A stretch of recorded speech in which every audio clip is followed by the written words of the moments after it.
Hey everybody, this is Danielle Miller with the Empowered Brand Show, and I want to thank you so much for joining me this week. I have a very special guest. As a matter of fact, I probably would not be doing this show today if it was not for this guest. And yeah, that is true. That is true. This is John Lusher. John is a social media and digital strategist for small businesses and entrepreneurs. He has been doing this work for many years. He has been in direct sales over 15 years. He has been on Twitter since 2007, and I love this statistic, one of the only two people in Virginia to start on Twitter in 2007.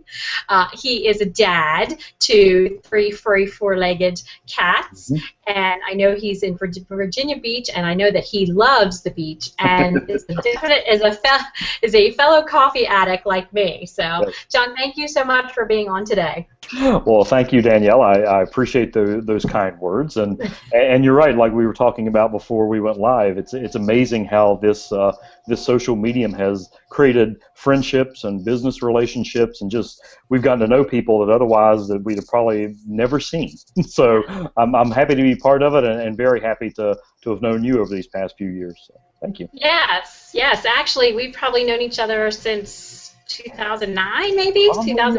I was thinking about that earlier today. It's probably about 2009 or 2010, somewhere in that time frame. And yes. And it's funny because we start with the two of us as well as others that we were talking about, like Rochelle Vaturis and Ted and some of the others that we've talked about. We started out talking on Twitter, continued to Facebook. I know we've had a chance to meet several of them in person, which has been, to me, one of the most fascinating things about social media and how it's transpired in my life is the people that I have had the fortune to meet face-to-face after getting to know them online. And it's an incredible way to make those connections and those business relationships. You're right, it absolutely is. I mean, it's amazing to be able to have these conversations and get to know people and actually never meet them in person, and then there comes a point in time where you do get a chance to connect with them in real life, and it's like you've known them forever, and it's like having a long-lost friend that you can just connect with and pick up where you left off, and you have all these things in common with them, and you can share commonalities that you never would have had the opportunity to do. Well, it's funny, we talked about coffee addicts. One of the examples that I love to point to is dear friend Julia Rosine. If you follow her on Twitter, she and I met on Twitter because we were both talking one night about the television show Survivor. We were on Twitter. The show either happened to be on or had just been on that night or whatever, and we started talking. It wasn't really like following a stream of hashtags, but it was just a couple of people mentioned the latest episode of Survivor, and we were talking about it. And again, that was probably a good 5 or 6 years ago. And each time that she and I chat or get together face to face, we talk about that and talk about how it all started just because we were on Twitter discussing a television show. And fast forward to now, we're very good friends, trusted colleague from the standpoint of bouncing ideas off of, and it's just amazing the difference that it's made. Yeah. So, John, I want to talk a little bit about your journey to start off with. I know that you have been in business for yourself, like you said, for 3 years now, but you were very much involved in social media before that. Correct. So what was the decision that led you to deciding to go off and pursue your entrepreneurial dream? Well, it's funny because as you mentioned, I spent a lot of years in direct sales, and everything from advertising sales to at one point selling websites, but mostly selling what I lovingly refer to as equipment, office equipment, telephone systems, computer networks, and things that were technology related. So I was always kind of into technology from that standpoint. And the thing that I noticed throughout that entire process of close to 20 years of being in sales was most small businesses, and especially the ones that I had worked with, their form or their methodology of marketing was salespeople being out on the street every day. I mean, that was truly how they approached marketing. was, well, we have salespeople that are out there, and we have our name and our phone number on our trucks that go out. That's marketing. And, the one thing that I kept seeing as I was spending more and more time not really researching or studying marketing, but trying to get more used to it, was that businesses, and a lot of businesses, really didn't grasp of the concept of how they needed to market themselves. So often, especially small businesses and even entrepreneurs, they're so wrapped up in the day-to-day working in the business, like the old adage says, they don't work on the business. Right. Well, the longer that I was in sales, the more I realized I don't want to do this every day for the rest of my life. I kept sitting back and thinking, okay, do I want to try to advance into management? That, while that had a certain appeal, not so much. I mean, it wasn't, again, something that I could envision doing. So as I was involved in technology and getting more and more involved in marketing and learning marketing, along came social media. And that's kind of a blanket statement to say, with Twitter, and of course LinkedIn was already out there, Facebook came along, and just became more and more interested in it. And as I became more and more interested in it, and kind of jumped into it with both feet, and spent a lot of hours on Twitter and a lot of hours in all these different platforms, started realizing that these tools could be useful for these businesses that really didn't know what to do to market themselves. And as I noticed and really watched these platforms grow, at the same time, we were getting more into smarter phones or smartphones. We were getting more into people being more mobile all the time. And just realizing that there was kind of a change on the horizon, I guess is the right way to say it, that the landscape was changing. People weren't reading newspapers as much. People weren't glued to the televisions as much. And this is even long before like the iPad came out, and the consumption was even more readily available than it is, or it's more readily available now than it was then. But just an overall realization that businesses needed to do more to try to get involved in ways to market themselves and reach consumers. And one of the things that I learned, and this is when I was working with an organization, they were selling website directories, basically. And it was when, and this was, again, several years ago, but businesses were sold on the fact that they had to have a website. Well, this company was putting together geographically based directories to try to help promote those websites. And I ran into so many business owners, especially small business owners, that literally said, well, somebody told me I needed a website, so I have a website, but I don't know what to do with it. And it was like, okay, that just doesn't make a lot of sense to me. And one of those same business owners actually said to me, and this is a conversation that we had, he said, I spent something like $30,000 in the newspaper last year. And I asked him, I said, I'm not trying to be a smart aleck. I used a different word, but I said, I'm not trying to be a smart aleck. But I said, what did you get for the $30,000 that you spent last year? He said, I can't tell you anything that I got for it. And I said, that's kind of my point. Wow. I said, so would you turn around and spend that same money with the newspaper again? And he said, I don't know. And the fact that he said, I don't know, just really struck a chord with me. And I'm like, businesses need to realize that they have to be getting a return on what they're investing, kind of like what we're talking about here. And that was when I realized, okay, there's a need for these businesses to really grasp this and get some help with it. Well, in the area that I live in, I mean, it's not a huge area, but it's still a large enough area that there are, advertising agencies, marketing firms here. And the small business owner, the entrepreneur, just wasn't being served by those organizations, those agencies. So it was kind of realizing that there was a need, doing more and more research, getting more and more into it. Spent a couple of years doing being a marketing person for a restoration company here locally, as well as working with them to help them get their marketing on track. The more that I did it and the more I became involved with it, the more I realized there was opportunity. And it got to the point, even while I was working for this restoration company as their marketing director, I had clients that I was working with trying to help them get a website set up, helping them get some social media set up, helping them with some other marketing tasks.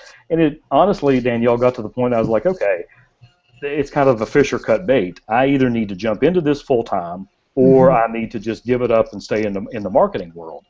Well, I decided to jump in, and as scary as it was, and my wife will attest to that, it was very scary. Yeah. I have no regrets, and I'm glad that I did it. Timing was good. Hmm. You always sit back and think, hey, I should have done this sooner. Maybe, maybe not. But for me, it was the perfect time, and I can't imagine myself going back and working for a company at this point. Not to say that I never would, because you never say never, but Right. that's something that I just can't imagine doing right now. I'm Hmm. having too much fun and enjoying doing things my way and working with the clients that I want to work with on Hmm. my own schedule. So that's kind of what led me to it. It was a realization that there was a need there, and the more that I got involved in social media, the more I enjoyed it. Right. So let me ask you this, because I think this is something that a lot of entrepreneurs struggle with, and I know that you do some work with entrepreneurs and small to mid-sized businesses. Mm-hmm. How do you figure out what the ROI on social media is going to be? Great question. And it's a question that is debated and kicked around and answered and attempted to answer and has been attempted to be answered ever since people started using the phrase social media. Mm-hmm. And it's not that there's a set black and white answer to the question, um, but there is an approach to it that no matter what size the company is, whether it's a one-person operation, entrepreneur, solopreneur, or small to medium business, or even a larger business, the approach that you take is you have to decide, and typically you should decide before you jump in and start something, but you have to decide what you want that ROI to be. And the reason I say it that way is and I know what the easy answer is. The easy answer is, well, I want to make more money. I want the business to grow. I want more sales. It's the Right. same answer as it is with anything. Mm-hmm. It's like the salesman. I need to make more money. Well, you need to sell more. And it's the same thing for entrepreneurs. Well, Mm-hmm. I need more business. Okay, then let's talk about that. What are your approaches with your business goals and any marketing or advertising that you've done up until this point, and how have you quantified that, and where are you having success? You look at that, and then you look at how social media can incorporate into that, and then you decide out of social media, what can you track? Well, there's several things you can track in social media. The number one thing that you should be tracking and that you can track is, does it drive traffic to your website? Mm-hmm. Is the presence that a business or a business owner, an entrepreneur, or the business itself, the presence that it has on social media, is it driving traffic to that business's website or that person's website? If it's not, then there's step one. We need to look at crafting or recrafting your message or changing your message up so that it is driving people to your website. Because one of the things that I have built my business on, and one of the things that I will say all along is, for a business, even an entrepreneur, they need to spend their most valuable time and resources on their website, because that's the piece that they own. Nobody can take Mm-hmm. it away from them. Whereas Google Plus, Facebook, Twitter, all of these platforms can change. Right. A prime example is the fact that Facebook has changed it to where it's hard for a business page to show up in the newsfeed unless you advertise the page. So Mm-hmm. things like that will always change on these platforms. So a business has to make sure their website is sound, attractive, want to get people driven to it and coming back. So that's one of the first things from an ROI standpoint. What are we putting in? What resources are we committing to social media? And what effect is it having on visits to our website? I was talking with one of my clients, and we were going over some of the numbers, talking about as far as the visits to the website. One of the things that we noticed a drop in was the amount of time that people were spending on the site. And I didn't say it in kind of a smart aleck fashion, but I said, well, that's not part of my job. Mm-hmm. I'd be happy to help you with that, but you all handle your website, and they do a great job with it. But the point being is, my job is to keep your communities going, build your communities, and drive the traffic to the website. Then we need to look at a different analysis as to why they're not staying on the site any longer than they are. Mm-hmm. But that's one of the first things that I really try to talk with businesses about from an ROI standpoint, is how effective is your social plan at driving traffic to your website? Is Mm-hmm. it effective? Is it not effective? If it's not, then we have to look at a couple of things. One, what is the message that you're sending on social? And two, are you falling into the trap that a lot of businesses fall into of doing nothing but sending a marketing message? And Right. when we start really looking and analyzing those things, a lot of businesses are doing nothing but marketing. They're just pushing out, and pushing out marketing, and they're not, like we talked about at the outset, they're not building that one-on-one relationship. They're not engaging with people. Mm-hmm. And when that is lacking, that can really hurt a business's efforts, and that'll affect the ROI piece of it too. Right, absolutely. So, one of the terms that is really huge right now, one of the big trends, and going even beyond the whole idea of content is king or queen or whatever royalty term you want to assign to it. But the idea has moved not only beyond creating the content, but curating the content. Mm-hmm. So how do you recommend small businesses, entrepreneurs do that, and how important is that in the social media realm?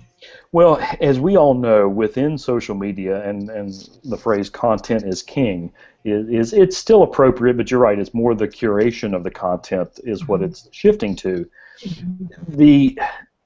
One of the, I guess, disadvantages, or one of the drawbacks. Let me say it that way. One of the drawbacks of social media as it relates to especially solopreneurs, entrepreneurs, small businesses, social media consumes content like it's a ravenous dog. Yeah. You cannot feed it enough content. Mm-hmm. Well, when you step back and think of the solopreneur, entrepreneur that works in their business 60, 70 hours a week, they're sitting there scratching their head trying to figure out how they're going to get more time in their day for their business, not to write blog posts. So that's where the big challenge comes in for those smaller businesses and entrepreneurs. Because or not all, but most entrepreneurs, small business owners have a wealth of information about their business and about their industry.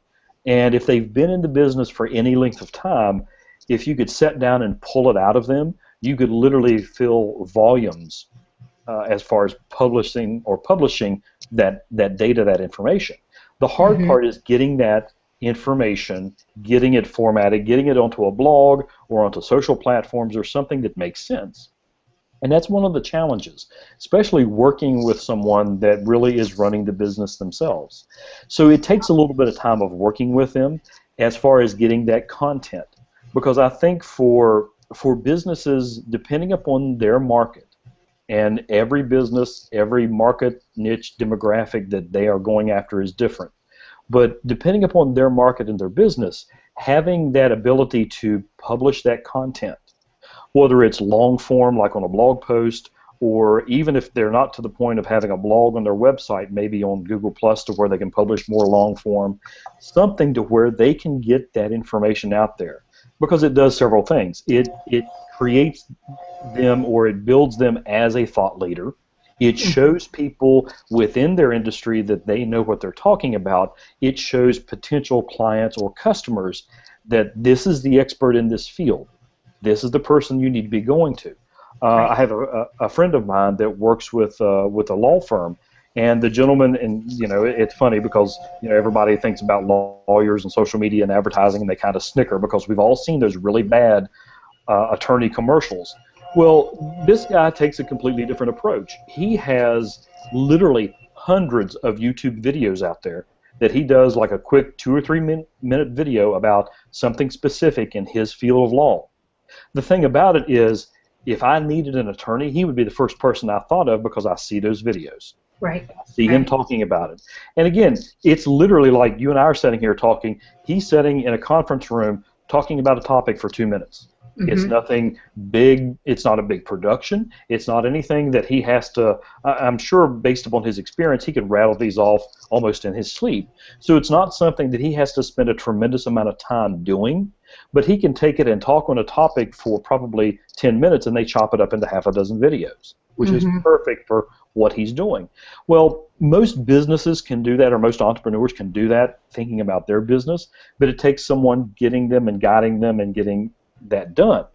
Right. Well, to the second part of what you ask as far as the curation, That's where building the network and building that community is so vitally important. Mm-hmm. Because you and I started out, as we mentioned, Rochelle and some of our other friends, as part of this alliance that we would help each other. Mm-hmm. If they have something that they want to put the word out, they would send it to this alliance that we were part of, and we would help tweet it, post about it on Facebook, share it with our friends, send an email out to others. And I can't stress enough the importance of people that are jumping into social media, either personally or professionally, and especially for businesses. They need to build this community of people that will engage with them and share their content when they ask. It is huge to have something like that. Absolutely, and I think that you've hit upon something really critical in this whole conversation, and that's when I work with clients, I talk about brand equity, and I think that social media equity is highly, highly undervalued because people think they keep just pushing their message, and what they forget is that it takes time. It takes a lot of investment in energy to build up the equity. It's just like anything else. It's like when you take money to invest it and build up that equity, it doesn't happen overnight. It takes time. It doesn't. And I think that's one of the hurdles that social media will always have, that some people will never be able to overcome. And the reason I say that is there's years of built up, not resistance, but built up track record in traditional forms of advertising, that social and people that are using social to promote and advance their business has to realize. If I have a brick and mortar business and I spend a bunch of money on advertising, either on television or radio or print, whatever the case may be, and I was able to notice more people in my store. Well, as a typical business owner, on the surface I would think, hey, my advertising's working. People are coming in the store. Well, what unfortunately happens a lot of times is when that business owner looks at the end of the month or at the end of the quarter at the profit and loss, and there hasn't been a big jump in the profit, they don't equate that to that advertising. Unfortunately, it's almost like tunnel vision. I see a lot of people coming into my store, the advertising's working. No, it's working if a lot of people come into your store and your sales go up. If they're just getting into the store, okay, advertising has worked on the surface because it got them into the store. Same thing in this digital world that we live in.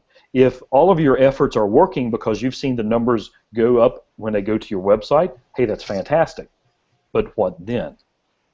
Did they buy something? Did they sign up for your email list? Did they download the PDF that you offer on your website?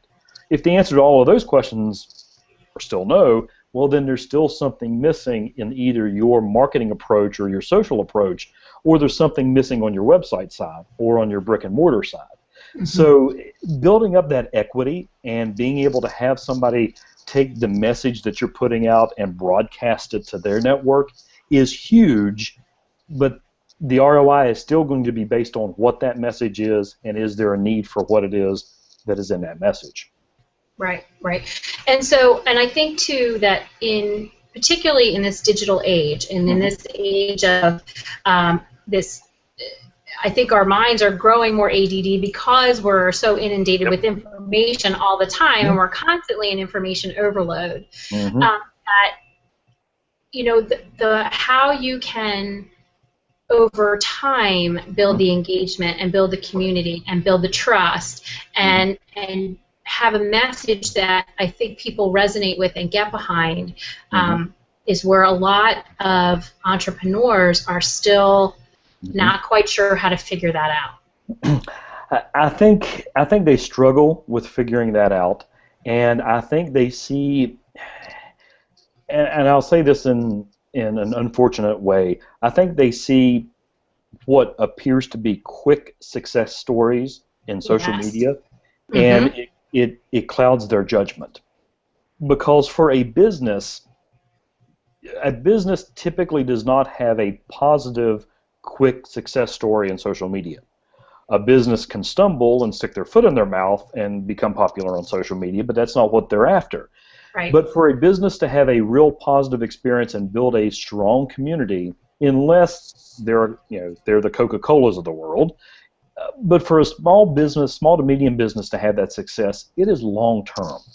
Mm-hmm. And I think that goes back to some of where over the years the store owner that gets more people in their door because they had one ad running has that thought process that, oh, if I jump into social media, if I have a Twitter account or if I'm on Facebook or, hey, maybe I've got an Instagram account, I'm going to get more people making my phone ring. Mm-hmm. Maybe, maybe not. Maybe long term you can, but it is an investment of time.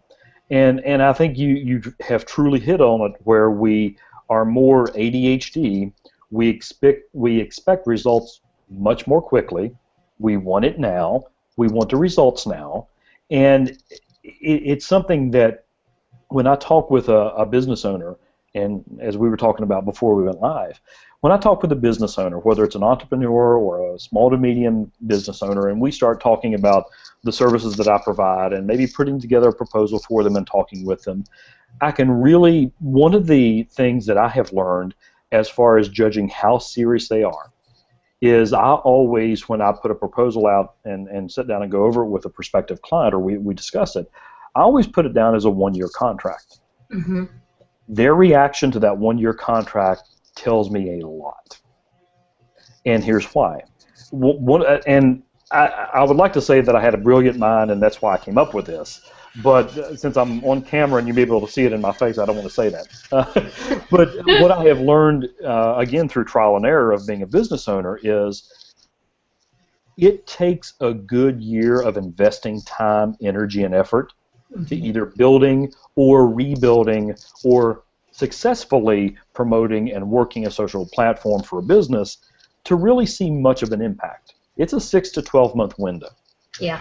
For almost any business. Mm-hmm. So when that business owner looks at what I've put in front of them and what we're discussing, if they have a reaction that they don't know if they can commit to 12 months, that kind of answers the question for me as far as how serious they are to a long-term plan. And I know for a business owner to hire a consultant or a strategist on a 12-month contract is a huge commitment. I have no doubts about that. I understand that. But I also want to emphasize to that business owner is this is long-term. Maybe after a year you want to handle it on your own, great. But you need to give it a long-term thought process in developing a plan and looking at a plan and tracking a plan to see if it's going to work. Because if we jump into this and in 90 days you're telling me, well, I'm not getting any results out of this, no, you probably won't be after 90 days. Yeah. And I'm not going to sugarcoat that. I'm going to be honest with you. But that talking about a 12-month type commitment tells you a lot about how serious somebody is and whether they look at it long term or if they're looking for something like a short-term gain. Right. And that is so true in the branding process because people think that they just need to have a tagline and a logo and they're good to go and that's their brand I can immediately tell when I talk to a potential client and I say, this is going to be an investment of your time. This is an evolutionary process, and there are a lot of moving parts in this that we need to really be very thoughtful about and really take the time to build something that is reflective of who you are and what you want to put out in the world. Exactly. And it's not, it's not just we can't do the quick fix. Right. And oftentimes, and I don't know what happens in your world, but in my world, typically, a lot of the clients that I work with, they have gone and had a web designer do their website, and they've come up with the tagline and the logo, and but they're not getting clients, and they're not seeing the results that they thought they would see, and then we have to go back and we have to sort of, because it's like everything has now been built on shifting sand, and now we have to go back and rebuild the foundation because they haven't done that work to begin with. You almost have to go back to square one, and if not start the entire process over again, you have to go back to the foundation and kind of rebuild.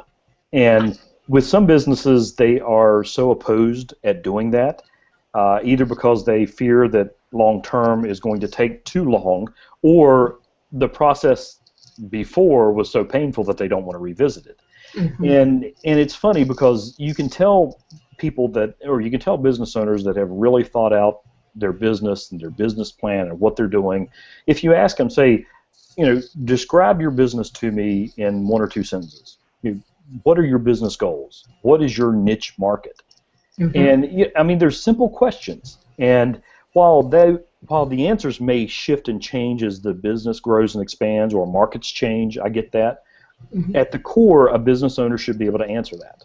That's right. It's like something that I heard years ago from Zig Ziglar talking about your goals. Basically, he said your goals in your mind should be so crystal clear that somebody could come in the middle of the night and wake you up out of a sound sleep and ask you, what are your top 3 goals, and you would rattle them off without hesitation. Mm-hmm.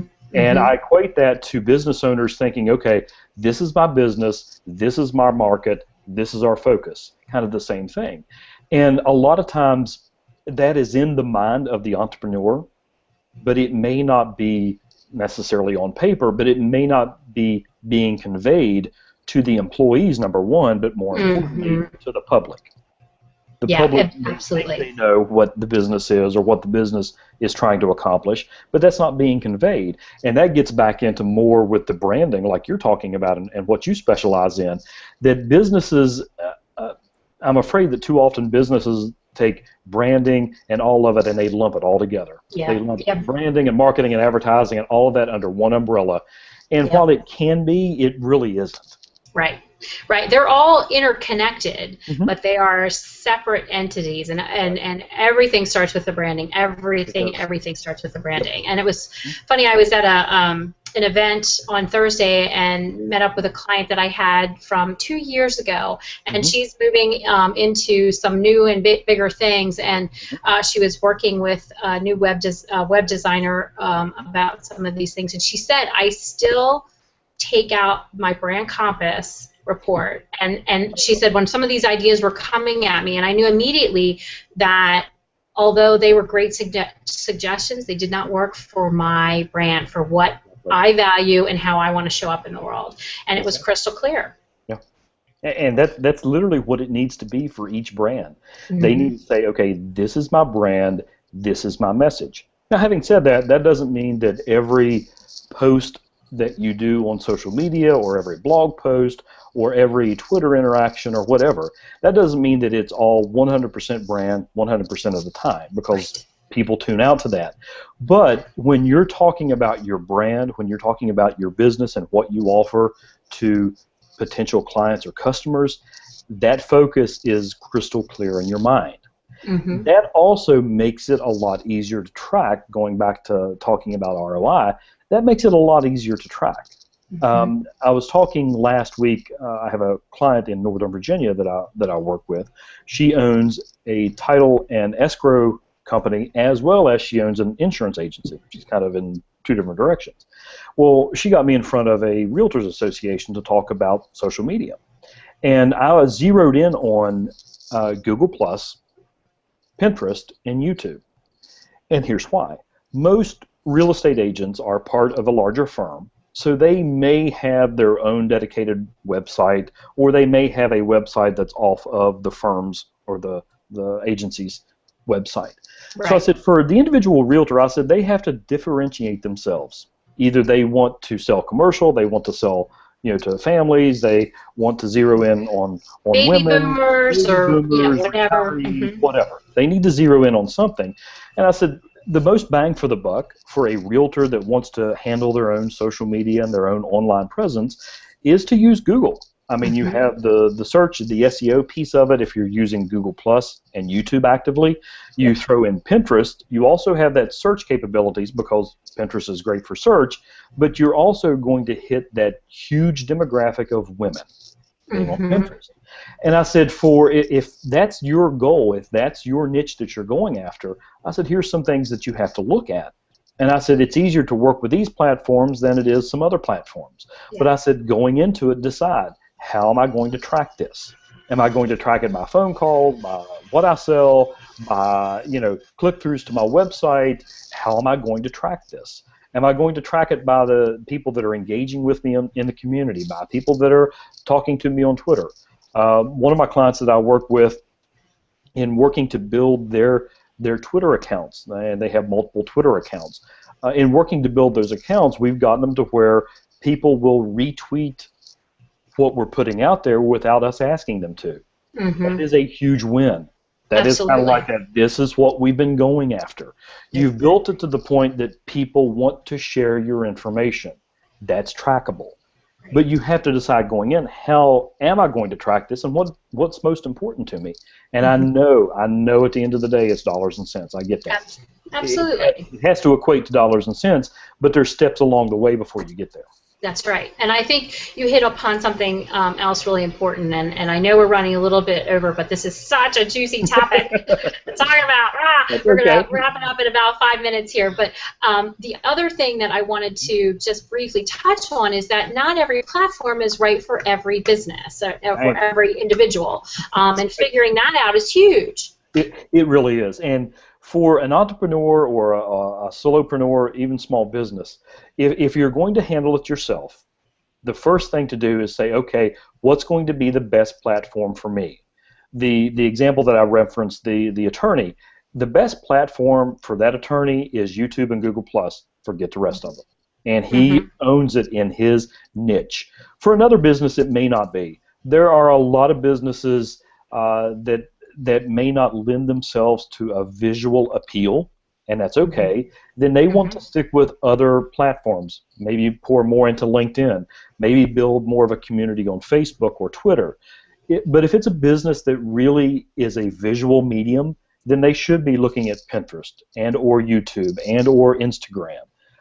So each business is different, and probably the number one thing that I would say to anyone that hears this or that has joined us live is you do not have to be on every platform. It's okay to leave some of them alone. It truly is.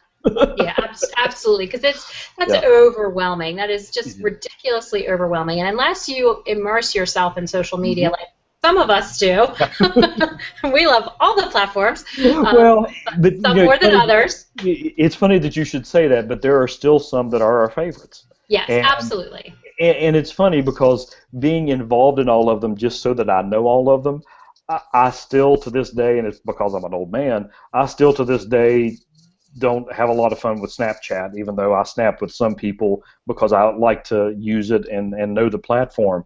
But I mean, there's certain ones that I'm like, if I never get on them again, I don't care. Because it's just my mindset. But for businesses, they have to look at their niche and their demographic and say, okay, this is best for my business. I'm going to forget about this one. And it's okay to do that. It really is. Right, absolutely. And I don't, and I think what the goals are for what you're trying to do, like you said before, are so important. I've really kind of gotten away from Facebook in terms of anything more than just having casual conversation with friends and family. It's friends. It doesn't, when I'm looking at, and again, you were the advocate to me for this, and you said, you need to give Google Plus another shot for building community and engagement and talking with people that are like-minded and are looking to accomplish a lot of the same things you are. I mean, Google Plus is the platform to go for me. And look at what we're doing now because of it. Right, exactly. And Pinterest is another big one for me. I'm very much into the visual branding identity pieces, and so that has been a good platform for me to showcase some of the things that I do and to put a lot of the branding concepts that I work with into a visual platform. Right. And again, that's something you kind of figure out as you go, and you figure out as you really define your audience and the people that you want to talk to, and how that relates to your message. Well, and it's like anything else in business. It's like your business plan. A lot of people write out a business plan, then they get into business, they get going, they get busy, and that business plan stays on the shelf collecting dust. Yeah. Other people refer to that business plan on an ongoing basis. Or if you want to equate it to something non-business related, it's literally like planting a garden. Okay, you plant a garden, after a couple of years, you know what grows and what doesn't. Yeah. And you adjust accordingly. Marketing, social media, all of these efforts kind of follow that same path. You get in, you try some things, you work some things, you develop your brand, you work in these different platforms, and you'll find, okay, that one really doesn't work for me. Right. Then let it go. Like the song says, let it go. Let it go. The ones that do work them, build your community there. And you hit upon something that I think we're going to see more of. I think we're going to see more businesses that will turn away from Facebook because of having to pay to advertise more and more, that they're going to turn to some of these other platforms because they're going to work more effectively for them. Right. So every business is different. So you've got to adjust along the way. You're absolutely right. You're absolutely right. And that on that note, we're gonna wrap it up today because I think there was such a great conversation. Thank you so much. And I do want to do just a couple more things here. You have never done. I work very extensively with archetypes in the way that I work with clients in branding. So I'm gonna take an educated guess on you. You've never taken an archetype assessment, correct? No, you're right. I have not. You have not. And I'm actually developing one, so I will pass that along to you at some time. But I'm gonna take my educated guess, and I'm going to say that one of your dominant archetypes is the every person archetype, and the every person is a communicator. They connect with a great appreciation of others, which you are one of the people that is so extremely generous on social media. You are constantly sharing other people's content. You are an encourager, a connector. You have a great deal of empathy and unity and camaraderie and dignity about what you do. And I would say that the other very strong archetype for you is the hero archetype. And that is a lot of determination. I think that you're very goal-oriented. You have a mission that you want to achieve, and that's very important to you. You are someone who wants to make a difference, and you really rise to a challenge. Oh, wow. Well, thank you. I think a lot of those are spot on. I think your assessment is spot on. Okay. Well, good. I'm glad to hear that. So, and let's wrap this up. Tell me one thing you're looking forward to, John. One thing I'm looking forward to. Ooh, that's good. Actually going to Florida in a couple of weeks for a little bit of a vacation, meeting up with a couple of friends. Then in September, we'll be going to Atlanta. That will be pleasure and business, getting together with Julia Rosine again, as well as with Diana Keogh. I do some work with Diana. So I got a couple of things coming up that I'm really looking forward to. I try to combine business and pleasure anytime that I can. But as well as vacation at the end of the month, a couple of business trips coming up over the next 2 months, and I'm really looking forward to as well. Awesome. And where can everybody find you, please? They can easily just Google my name and sit and read for hours if they really wish. My website is johnlusher.com. Pay no attention to the fact that I haven't blogged lately. That's on the to-do list. At John Lusher on Twitter. Of course, they can find me here on Google+, as well as on Facebook, John Lusher Consulting. So literally just plug John Lusher into Google and you will find all the platforms, I guarantee you. John is everywhere. I can tell you that. He's he's everywhere on social media. Well, thank you very much, Danielle. I've enjoyed this and I would love to do it again, and thank you for asking me to be part of it. I'm excited about this chapter for you. I think it's going very, very well.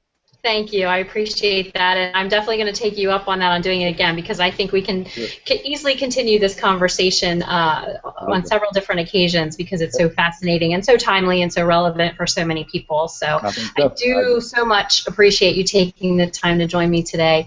Again, this has been the Empowered Brand Show with Danielle Miller and John Lusher, and you can find him at johnlusher.com or just Google John. He's everywhere. And have a wonderful day.